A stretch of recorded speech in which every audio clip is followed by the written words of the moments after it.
સનાતની ધર્મીના લોકો અત્યારે 500 વર્ષના સંઘર્ષ પછી રામ પોતાના ઘરે આવી રહ્યા છે। એ મોટી દિવાળી સનાતન ધર્મના લોકો મનાવશે। એવા સમાજમાં એ લોકોના વર્તનથી અને એ લોકોના વાતચીતથી એવું જોવા મળે છે આપણને। જી ચોક્કસથી। નિકુંજભાઈ, આપ જણાવો કે પોતાના સ્વજનોને ગુમાવ્યા ત્યારે પરિવાર પણ ખૂબ આઘાતમાં હશે, બધાને દુઃખ અને એ બધું થયું હશે, પરંતુ હવે જ્યારે તમને આજે ઇતિહાસ રચાવા જઈ રહ્યો છે તેનું આમંત્રણ મળ્યું છે, શું લાગે છે, કેવું તમને અત્યારે અનુભવ થઈ રહ્યો છે? આજે બહુ ગર્વની વાત છે જે મારો ભાઈ રાજેશ સોની બાબરી 10માં શહીદ થઈ ગયો। આજે અમને એના પર બહુ માન છે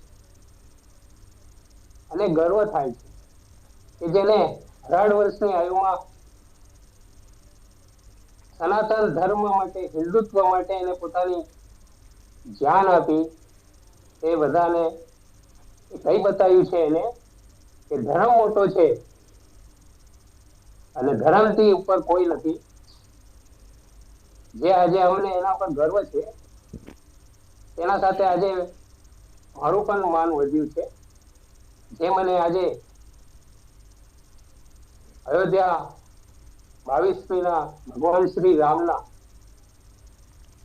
પ્રાણ પ્રતિષ્ઠામાં અમને આમંત્રણ મળ્યું છે, જેમાં મને જવાનું છે। મારા ભાઈની સાચી શ્રદ્ધાંજલિ છે, જે હિન્દુત્વ માટે પોતાની જાન આપી અને આજે તે અમર થઈ ગયો। જી ચોક્કસથી। જગદીશ સર, આપ જણાવો। અમર રહેશે, જી જી ચોક્કસ। અમર રહેશે। જી જગદીશ સર, આપ જણાવો કે આ સંઘર્ષ આપે કર્યો હતો ત્યારે